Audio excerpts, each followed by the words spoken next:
Hello students, welcome to my class. এই ভিডিওতে আমি আলোচনা কৰিম 1.1 এক্সাৰসাইজৰ কোয়েশ্চন নম্বৰ 1 অৰ 1 2 3 আৰু 4 এই কোয়েশ্চন কেটা আমি এই ভিডিওত আলোচনা কৰিম। কোয়েশ্চন নম্বৰ 1 টো দিয়া আছে ইউক্লিডৰ কলন বিধি ব্যৱহাৰ কৰি গহা ও উলিওৱা। একেবাৰে সহজ এইবিলাক তো আমি আলোচনা কৰো। প্ৰথমতে স্টুডেন্টস আমি কোনটো ডাঙৰ হয় কোনটো সৰু হয় আমি এনেকৈ দেখাই দিম। 225 টু 135 তকৈ ডাঙৰ হয়। এতিয়া যেহেতু 135 টু সৰু গতিকে 135 এৰে আমি 225 ক হৰণ কৰিম। তো 225 ইয়াতে লিখি লৈছো।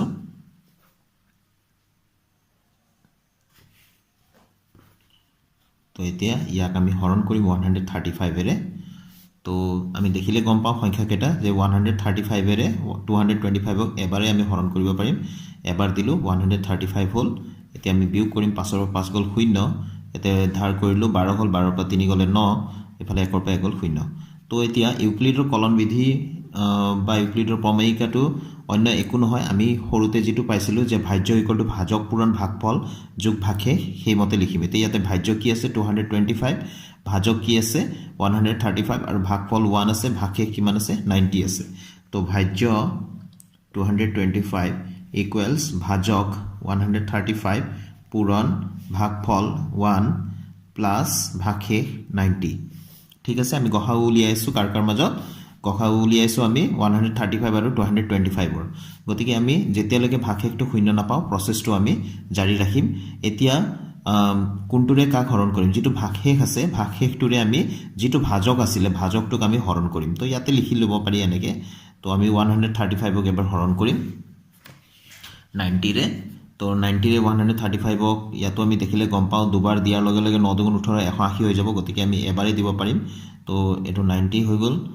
তাৰ পিছত 5 ৰ পৰা 0 গলে 5 এ থাকিলে 13 ৰ পৰা 9 গলে 4 হয়নে। তো এবাৰ ভাজ্য আছে 135 ভাজক আছে 90 ভাগফল আছে 1 আৰু ভাগশেষ আছে 45। ঠিক আছে আমি বেলেগে পাতি কৰিব পাৰো মই ইয়াতে কৰি দিছো যেনিবা এনেকে কৰিলে হ'ব। তো 135 ভাজ্য ভাজক আছে 90 ভাগফল আছে 1 আৰু ভাগশেষ আছে ভাগশেষটো যোগ হ'ব। তো ভাগশেষ আছে 45। এবাৰ আমাৰ ভাগশেষ কিমান আছে 45। অকমান আগতে কলো যেতিয়ালৈকে ভাগশেষ শূন্য নহয় তেতিয়ালৈকে আমি এই হৰণ প্ৰক্ৰিয়াটো জাৰি ৰাখিম। এবাৰ আমাৰ ভাগশেষ আছে 45 আৰু ভাজক আছিল 90 গতিকে আমি 45 এৰে আগৰ ভাজকটোক আমি হৰণ কৰিম 90 ক আমি হৰণ কৰিম। ঠিক আছে তো দেখিলে গম পাও ইয়াতে এতিয়া 45 2 জাৰ 90 মানে 45 দুগুণ 90। এতিয়া 90 পৰা 90 গলে 0 এতিয়া ভাগশেষ 0 হল। এবাৰ আমাৰ ভাজ্য কিমান আছে 90 ভাজক আছে 45 আৰু ভাগফল আছে 2 ভাগশেষ আছে 0। তো এতিয়া আমি লিখিম 90 ভাজ্য ইকুয়াল টু ভাজক 45 পূৰণ ভাগফল যোগ ভাগশেষ। ভাগশেষটো যেহেতু 0 হল তেনেহলে ভাগশেষটো আমি 0 পালো কেতিয়া যেতিয়া ভাজক আছিল 45 যেটো অন্তিম ভাজকটো 45 গতিকে এইটোৱে হৈ গল আমাৰ উলিয়াব লগা গহা উ কাৰকাৰ মাজৰ 225 আৰু 135 ৰ গহা উটো হৈ গল 45। তো এতেকে লিখি দিম গহা উ আমি এনেকে ব্ৰেকেটত লিখি দিম যে 135, 225 অৰ্থাৎ এইটোৱে বুজায় যে গহা উ 135 আৰু 225 ৰ কিমান পালো 45। আকৌ এবাৰ কৈ আছো। তো স্টুডেন্টস এবাৰ আমাক দিয়া আছে 196 আৰু 38220। তো আমি প্ৰথমতে লিখি ললো যে 38220 196 তকৈ ডাঙৰ 38220 196 তকৈ ডাঙৰ বুলি আমি লিখি ললো। তাৰপিছত এতিয়া আমি ইয়াতে হৰণ কৰিম এফালে হৰণ কৰি আমি উলিয়াব লাগিব। এতিয়া 196 এৰে আমি টাৰ্গেট কৰিম 382 কাৰণ এফালে তিনিটা অংক আছে গতিকে এফালে তিনিটা অংকটোৱে আমাৰ প্ৰথম টাৰ্গেট হ'ব। তো আমি এবাৰ দিলো 196 হল। এতিয়া আমি 12 পৰা 6 গলে 6 ইয়াতে 7 থাকিলে 17 পৰা 9 গলে 8 ইয়াত থাকিলে 2 2 পৰা গলে 1। তো এইটো 2 নামি আহিল। তাৰপিছত এবাৰ টাৰ্গেট কৰিম 1862 হৈ গল 9 বাৰ দিম আমি 9 6 গুণ 54 4 হাতে গল 5 9 9 গুণ 81 5 86 6 তো হাতে গল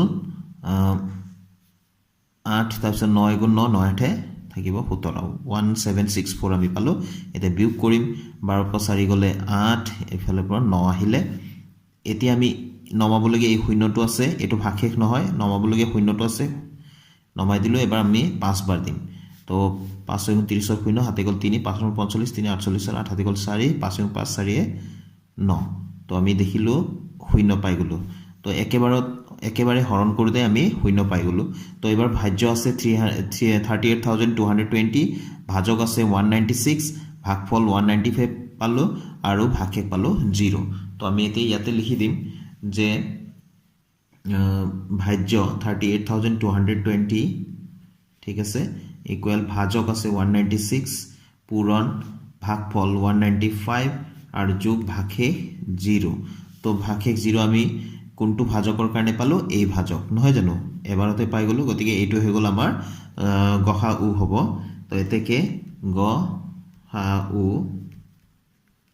কোনটো সংখ্যা আমি লিখি দিম যে 196 আৰু 38220 এৰ মাজৰ গহা উটো আমি কিমান পালো 196 ভাজকটোৱে আমি লিখিম যেটো ভাজকৰ দ্বাৰা হৰণ কৰোতে আমি ভাগশেষ শূন্য পাওঁ ঠিক আছে তো এটো 2 নম্বৰটো হৈ গল আমি নেক্সট কোৱেশ্চনলৈ যাওঁ তো আমি প্ৰথমতে লিখি ললো 867 ইজ গ্ৰেটাৰ দেন 255 তো এতিয়া 255 এৰে 867 ক আমি হৰণ কৰিব লাগে আমি প্ৰথমতে দিলো 3 বাৰ 5 3 15 5 7 গল 1 5 15 কে 16 6 7 গল 1 3 6 কে 7 7 পৰা 5 গল 2 তাৰপিছত ইয়াতে 6 পৰা 6 গল 0 8 পৰা 7 গল 1 তো আমাৰ এবাৰ ভাজ্য আছে কিমান 867 তো ভাজ্য লিখিলো 867 ইকুৱেল ভাজ্য সমান ভাজক পূৰণ ভাগফল তো ভাজক আছে 255 তো 255 লিখিলো পূৰণ ভাগফল আছে 3 যোগ ভাগশেষ আছে 102 ঠিক আছে তো যেহেতু আমাৰ ভাগশেষ শূন্য হোৱা নাই গতিকে হৰণ প্ৰক্ৰিয়াটো আমি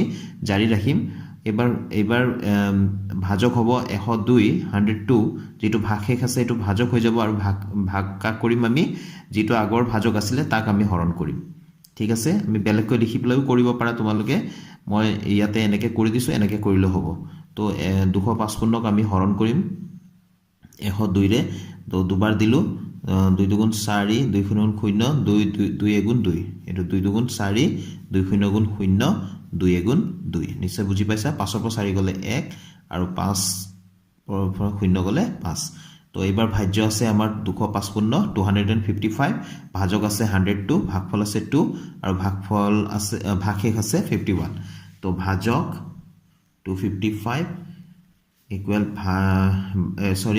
ভাজ্য 255 ইকুৱেল টু ভাজক 102 ইনটু ভাগফল 2 আছে আৰু ভাগশেষ আছে 51 তো 51 এৰে এবাৰ আমি হৰণ কৰিম 102 ঠিক আছে তো এবাৰ 102 ক আমি হৰণ কৰিম 51 এৰে কেইবাৰ যাব দুবাৰ যাব 2 গুণ 2 2 5 গুণ 10 তো এটো হৈ গল আমি ভাগশেষ পালো 0 তো আমাৰ হেৰি গসাউ হৈ যাব 51 ঠিক আছে তো আমি এবাৰ লিখি লব লাগিব এটো ভাজ্য 102 ভাজক 51 ভাগফল 2 ভাগশেষ 0 যেহেতু ভাগশেষ 0 হৈ গল আমি গসাউটো পাই গলো এতেকে গ হা উ কাৰকাৰ মাজত 867 আৰু 255 ৰ পাই গলো আমি কিমান 51 হ'ব ঠিক আছে যেটো ভাজকেৰে হৰণ কৰাৰ পিছত আমি ভাগশেষ শূন্য পাম সেই ভাজকটোই আমাৰ কি হ'ব গহা উ হ'ব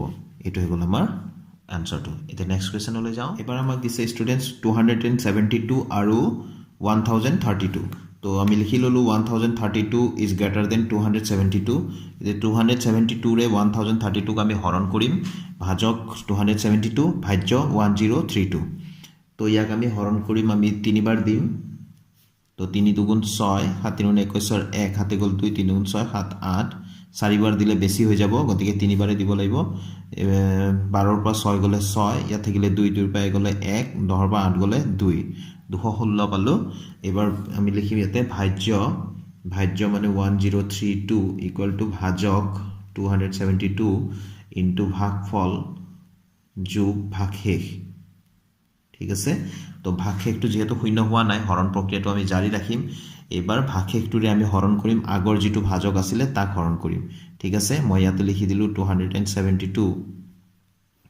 আনসাৰটো ইফালে লিখিম ভাগফলটো ইফালে লিখিম 216 ৰে এবাৰে দিব পাৰিম 216 হয়নে 12 পৰা 6 গলে 6 ইয়া থাকিলে 6 6 পৰা গলে 5 56 হল তো ভাজ্য কিমান আছে এবাৰ ভাজ্য এবাৰ 272 আৰু ভাজক আছে 216 পূৰণ ভাগফল আছে 1 আৰু ভাগশেষ আছে 56 তো এতিয়া 56 এৰে আমি হৰণ কৰিব লাগিব এই যেটো ভাগশেষ আছে ভাগশেষটোৰে হৰণ কৰিব লাগিব আগৰ ভাজক যেটো আছে 216 ইয়াক হৰণ কৰিব লাগিব ঠিক আছে তো আমি এতিয়া হৰণ কৰিম তো 56 এৰে ইয়াক আমি দিলু 4 বাৰ 6 4 গুণ 24 4 হাতে গল 2 5 গুণ 20 তো 22 বেছি হৈ যাব তো আমি 3 বাৰে দিব লাগিব 3 6 গুণ 18 8 হাতে গল 1 5 গুণ 15 একে 16 তো এটো হৈ গল তো 16 পৰা 8 গল 8 ঠিক আছে তাছে ইয়াতে